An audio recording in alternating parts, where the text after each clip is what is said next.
अंधेरीतील रायन इंटरनॅशनल स्कूलला धमकीचा मेल आल्याचा प्रकार समोर आला। शाळेत बॉम्ब ठेवल्याची धमकी यावेळी देण्यात आली। तर पोलिसांकडून शाळेत आता सर्च ऑपरेशन देखील सुरू करण्यात आलेलं आहे। अंधेरीमधील हा संपूर्ण प्रकार आता समोर आला। शाळेत बॉम्ब ठेवल्याची धमकी देण्यात आली।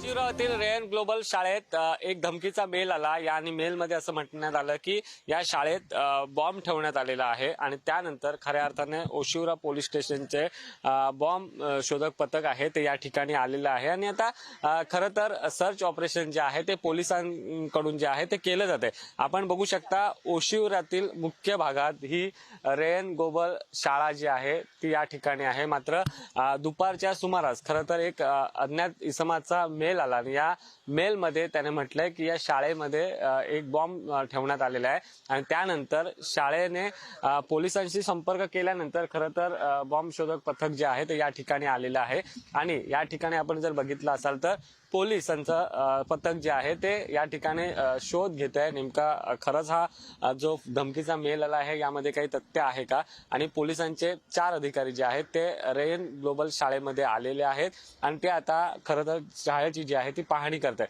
त्यामुळे आता पोलिसांच्या पाहणीनंतरच चित्र स्पष्ट होणार आहे की हा मेल जो आहे तो खोटा होता की आणखी काय होतं हे पाहणं तितकंच महत्त्वाचं ठरणार आहे। कॅमेरा पर्सन सतीश सुशांत सावंत, पुढारी न्यूज, मुंबई।